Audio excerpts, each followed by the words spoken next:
گجرات میں ہمارے متعلق کچھ ایوائر درج کی گئی اور اس کو لے کر کچھ لوگ پریشان، کیا ہوگا؟ میرے عزیزوں، تم کیوں اتنے گھبرائے ہوئے ہو؟ تم کیوں اتنے ڈرے ہوئے ہو؟ ہم نے تو سر جب اوکھلی میں رکھی دیا ہے تو مسل سے ڈرنا کیا ہے؟ حضور پاک صلی اللہ تعالیٰ علیہ وسلم کی بات کر رہا ہوں، کسی اور کے لیے نہیں۔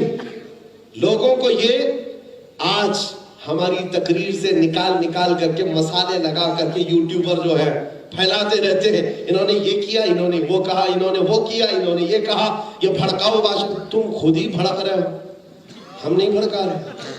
میں اگر آپ کے سامنے کہوں میاں مشہور شعر ہے کچھ دیر کی خاموشی ہے، میں آپ کو کہہ رہا ہوں ارے پورا سن تو لو، پورا سن لو۔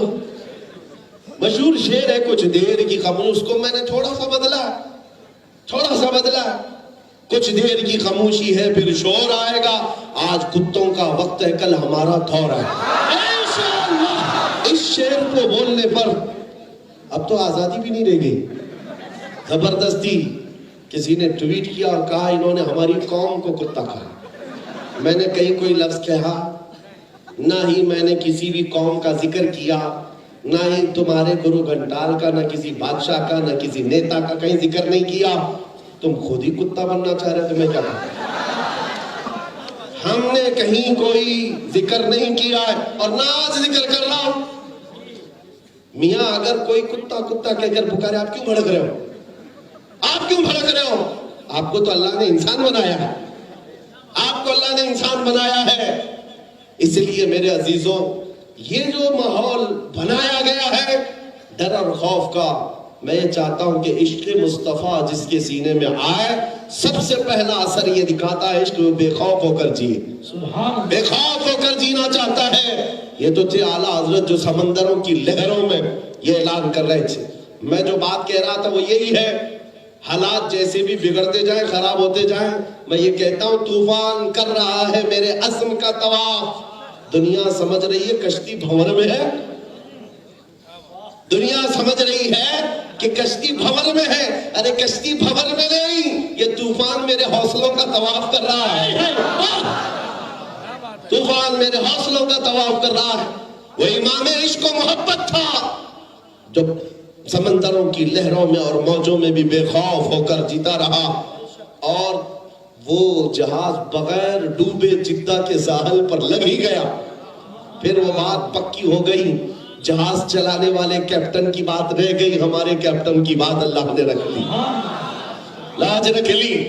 میرے عزیزوں، ان کے برادر گرامی ہیں حسن رضا بریلوی رحمت اللہ تعالی علیہ، امام زمن۔ وہ تو اور آگے بڑھ کر کے کہتے ہیں، وہ اور آگے بڑھ کر عشق کی ندیاں دیکھنا ہو تو بریلی کی سرزمین پر ہر ایک کا سینہ بھرا ہوا ہے۔ ہم یوں ہی وہاں کا ذکر نہیں کرتے، ہمارا کیا لینا دینا ہے؟ صرف اس لیے کہ ڈال دی قلب میں عظمت مصطفیٰ، اس لیے ذکر سب سے زیادہ ہوتا ہے۔ میرے عزیزوں، جنر کی سرزمین پر رہنے والے آپ لوگ، میں کرناٹک کی سرزمین سے تعلق رکھنے والا، بریلی سے ہمارے کون سے رشتے ہیں؟ ددیالی، ننیالی، سسرالی کوئی رشتے نہیں ہیں، لیکن ہمارا ایک رشتہ ہے جو سب سے پاورفل ہے، وہ عشق مصطفیٰ کا، وہ محبت مصطفیٰ کا۔ اور برادر اعلیٰ حضرت امام زمان کیا کہتے ہیں؟ اعلیٰ حضرت تو سمندر کی لہروں میں اور موجوں میں کہہ رہے تھے، یا رسول اللہ آنے دو یا ڈبو دو، اب تو تمہاری جانب، کشتی تمہیں پہ چھوڑی، لنگر اٹھا دیے۔ لیکن بھائی چھوٹے ہیں، وہ کہہ رہے یہاں کے حالات تو یہاں کے حالات، قیامت کے بارے میں کہتے ہیں ڈھونڈا ہی کرے صدر قیامت کے سپاہی، ڈھونڈا ہی کرے صدر قیامت کے سپاہی، وہ کس کو ملے جو تیرے دامن میں چھپا ہو۔ ان کا یقین دیکھو، جو حضور کے دامن میں چھپا ہو اس کا کون کیا کرے، اس کا کون کیا کرے؟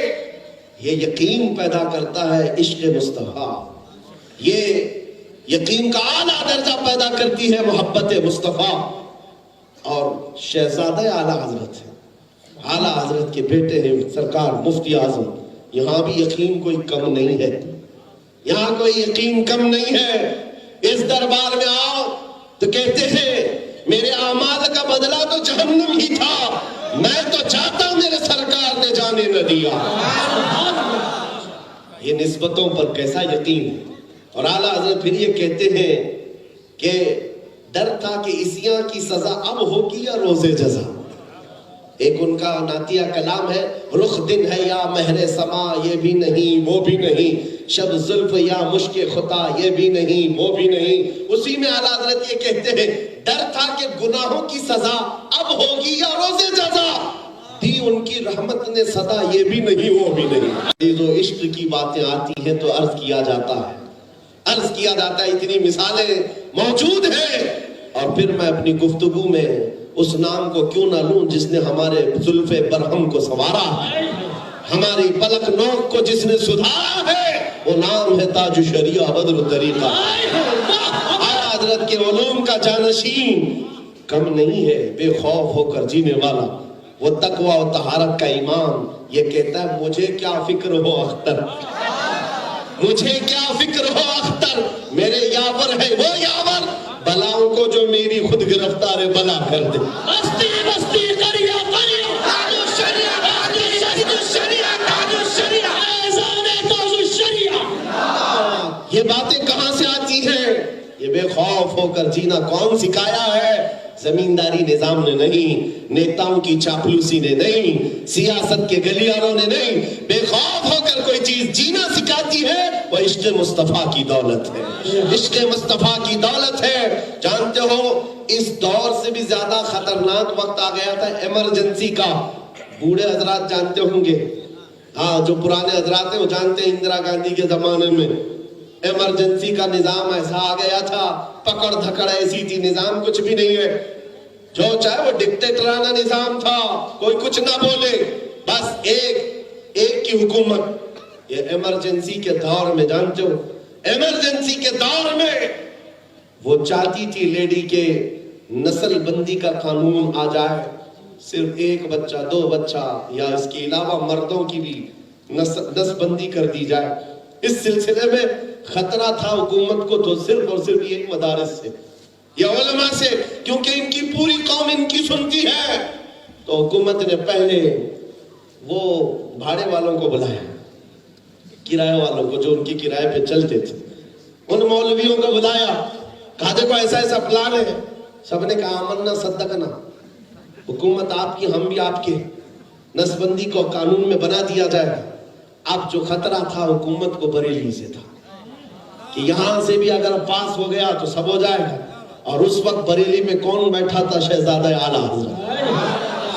حکومت کی طرف سے پرستاو آیا اور یہ فتویٰ پوچھا گیا نسبندی کیا ہے، مسلمانوں کے لیے اس چیز کا ہونا چاہیے کہ نہیں۔ سرکار مفتی اعظم ہند کو یہ بتایا بھی گیا، قانون لایا جا رہا ہے۔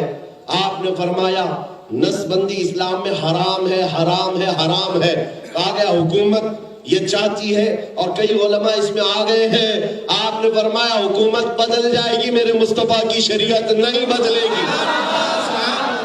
اس دور میں جانتے ہو یہ فتویٰ جب نکلا تھا، جو بزرگ وہاں بریلی میں موجود ہیں وہ فرماتے ہیں اس فتوے کے پرنٹ کرنے پر بھی پابندی تھی۔ جس نے چھاپا تھا وہ پورا پریس جلا دیا گیا، اس کے پریس کے مالکان کو گرفتار کیا گیا، جنہوں نے دیواروں پر پوسٹر لگائے تھے اس فتوے کے ان کو گرفتار کیا گیا۔ لیکن قانون کو نہ بننا تھا نہ بنا، اور شہزادہ اعلیٰ حضرت کی زبان سے جو بات نکلی 2 سال نہیں گزرے تھے، حکومت کا تختہ پلٹ ہی گیا۔ یہ بے خوف ہو کر جینے والا مفتی اعظم جو وقت کی طاغوتی طاقتوں سے آنکھوں میں آنکھیں ڈال کر بات کرنے والا کون ہوتا ہے؟ عاشق رسول ہی ہو سکتا ہے۔ عشق مصطفیٰ بے خوف ہو کر جینا سکھاتی ہے۔ میرے عزیزوں، آج تمہارے دلوں کے اندر یہ چیز میں دینا چاہتا ہوں کہ اپنے دلوں کو حضور کے لیے رکھ لو۔ اعلیٰ حضرت فرماتے ہیں دل ہے وہ دل جو تیری یاد سے معمور رہا، سر ہے وہ سر جو تیرے نام پہ قربان گیا، انہیں جانا انہیں مانا نہ رکھا غیر سے کام، للہ الحمد میں دنیا سے مسلمان گیا۔ عزیزان گرامی وقار، حالات کی پیچیدگیاں، حالات کی خرابیاں، لوگ بار بار ہمیں یہ توچن دیتے ہیں، تانا مارتے ہیں کہ تمہارے حالات اتنے خراب ہو گئے، اب کیا ہوگا، تب کیا ہوگا۔ میاں ہم کہتے ہیں ہم یہ تاریخ تو 1400 سال سے پڑھتے آ رہے ہیں، ہم نے کربلا بھی سنا ہے، ہم نے بدر بھی سنا ہے، احد بھی سنا ہے، خندق بھی سنا ہے۔ اسلام کو ختم ہونا تھا تو شہزادہ رسول کے قتل پر کربلا میں ختم ہو جاتا، اسلام ختم ہو جاتا، لیکن اسلام کی یہ اس کی آئیڈینٹی ہے، اس کی اسپیشلٹی ہے، اسلام زندہ ہوتا ہے ہر کربلا کے بعد، اور اس کی خصوصیت ہے اسلام زندہ ہوتا ہے ہر کربلا کے بعد۔ اس پر بھی کچھ لوگوں کو آپتی ہے، میرے اس بیان کو بھی لے کر کے کہا ہے بھڑکاؤ بیان ہے، انہوں نے کہا ہے ابھی کربلا کا آخری میدان باقی ہے۔ یہ تو میرے دین کی سچائیاں ہیں، نبی پاک صلی اللہ تعالیٰ علیہ وسلم نے جو بشارت دی ہے کیا میں وہ بھی نہیں بیان کروں گا؟ حضور نے فرمایا قیامت کے قریب سورج پچھم سے نکلے گا، حضور کی بات پر یقین ہے یا نہیں؟ نبی پاک صلی اللہ علیہ وسلم نے فرمایا قیامت کے قریب دجال آئے گا، حضور کی بات پر یقین ہے یا نہیں؟ نبی پاک صلی اللہ تعالیٰ علیہ وسلم نے فرمایا یاجوج ماجوج آئیں گے، پوری دنیا میں فساد مچائیں گے، حضور کی بات پر یقین ہے یا نہیں؟ میرے آقا نے فرمایا قیامت کے قریب عیسیٰ علیہ السلام نازل ہوں گے اور یہاں پر حکومت بھی کریں گے، اس پر یقین ہے یا نہیں؟ یہ میرے دین کی تعلیمات ہے، کیا میں اس کو بھی نہ بیان کروں؟ انہی نشانیوں میں میرے آقا نے یہ بھی فرمایا قیامت کے قریب ایک بہت بڑی جنگ ہوگی جس کو الملحمۃ الکبریٰ کہا گیا۔ 80 جھنڈوں کے نیچے دشمنان اسلام لڑنے کے لیے آئیں گے مومنین سے، اور یہ میدان جنگ شام کا علاقہ دمشق کا ہوگا، جہاں 3 دن تک ایسی جنگ ہوگی۔ حضور فرماتے پہلے دن مسلمانوں میں، مومنین میں 1/3 لوگ، 1/3 لوگ میدان چھوڑ کر بھاگ جائیں گے، میدان چھوڑ کر بھاگ جائیں گے۔ سنو میرے آقا نے پھر کیا فرمایا، ارشاد فرماتے ہیں وہ دنیا کے سب سے بدترین لوگ ہوں گے، اللہ کے عذاب میں گرفتار ہوں گے۔ اور دوسرے دن میرے آقا فرماتے ہیں 1/3، 1/3 تو قتل ہو چکے ہوں گے، شہید ہو جائیں گے۔ حضور فرماتے ہیں وہ روئے زمین کے سب سے افضل شہید ہوں گے، سبحان اللہ۔ اور باقی جو 1/3 بچے ہوں گے، آخری 1/3 حصہ، حضور فرماتے ہیں اللہ ان کو فتح مبین عطا فرمائے۔ فتح دیکھنے کے لیے 2 چیزیں دیکھنی پڑیں گی۔ حضور کے فرمان کا مطلب میں آپ کو بتاؤں، مفہوم فتح تک پہنچنے کے لیے 2 چیزیں دیکھنی پڑیں گی۔ پہلی چیز اپنوں کی کچھ غداریاں بھی دیکھنی پڑے گی، دوسری چیز اپنوں کی کچھ شہادت بھی دیکھنی پڑے گی۔ کچھ اپنے غدار ہو کر بھاگیں گے اور کچھ اپنے قتل ہو جائیں گے، شہید ہو جائیں گے۔ یہ 2 چیزیں جب ہو جائیں تو پھر تیسری منزل ہے اللہ فتح عطا کرے گا۔ میرے عزیزو، یہ حضور کے فرامین ہے، کیا ہم یہ بھی نہیں بیان کریں؟ اس پر بھی کہتے ہیں کہ یہ جنگ کا واتاورن پیدا کر رہے ہیں۔ آپ کیوں اپنے اوپر لیتے ہیں میرے بھائی؟ ساری چیزیں اپنے اوپر کیوں لیتے ہیں؟ ہم تو اپنے ان بچوں سے کہہ رہے ہیں نہ گھبراؤ مسلمانوں، ابھی خدا کی شان باقی ہے، ابھی اسلام زندہ ہے، ابھی قرآن باقی ہے۔ یہ ظالم کیا سمجھتے ہیں، روز ہم سے الجھتے ہیں، ابھی کربلا کا آخری میدان باقی ہے۔ اس بات کے لیے میرے عزیزوں بڑے سمپل انداز میں سمجھنے والا سمجھ سکتا ہے، میرے دین کی تعلیمات ہے، میں بیان کر رہا ہوں، میری شریعت کا یہ حصہ ہے جو میرے آقا نے بیان فرمایا۔ عزیزان گرامی وقار، میری تقریر کا خلاصہ اور آخر لب لباب صرف یہی ہے، ان کے جو ہم غلام تھے خلق کے پیشوا رہے، ان سے پھرے جہاں پھرا پھر آئی کمی وقار میں۔ آج آپ کو ضرورت اس بات کی ہے، آپ خود پہلے حضور کی شریعت سیکھ لو، پہلے اسلام کو سمجھ لو۔ آپ کو جب اسلام نہیں معلوم ہوگا تو دوسروں پر کیا آپ اعتراض کریں؟ کون ہماری مسجدوں کو توڑے، کون ہماری خانقاہوں کو برباد کرے، کون ہمارے معبدوں کو، ہماری شناختوں کو ختم کر رہا ہے؟ یہ الزام بعد میں لگاؤ، مجھے رہزنوں سے غرض نہیں، تیری رہبری کا سوال ہے، تیری رہبری کا سوال ہے۔ چور اگر تمہارے گھر میں داخل ہو کر چوری کر لیا، چلا گیا، کوستے بیٹھے رہو کہ چور ایسا تھا، کالا تھا، چور لمبا تھا، چور موٹا تھا۔ میاں چور کی چیزیں آپ کیوں گنا رہے ہو؟ چور کا کام ہے چوری کرنا، تم کیا کر رہے تھے گھر میں؟ تم اپنے گھر میں کیا کر رہے تھے؟ اسی لیے آج ذمہ داری تمہاری ہے دین اسلام پر پورے عمل تو کرو. حضور کے اخلاق کیا یہ تقریروں میں بتانے کے لیے؟ حضور کی سنتیں کیا یہ مولویوں کے لیے ہیں؟ مسلمانوں کے لیے نہیں. نبی پاک صلی اللہ تعالیٰ علیہ وسلم کے متعلق آپ سے میں ایک سوال کروں، کیا تمہارا یہ ایمان کہتا ہے کہ پوری روئے زمین پر سب سے حسین چہرہ میرے آقا کا تھا؟ تمہارا ایمان کہتا ہے؟ مانتے ہو کہ نہیں مانتے ہو؟ حضور کا چہرہ سب سے حسین تھا، تو پھر اس چہرے کی طرح ہمارا چہرہ کیوں نہیں بن جاتا؟ سبحان اللہ. اس چہرے کی طرح بننے میں کیوں پسو پیش؟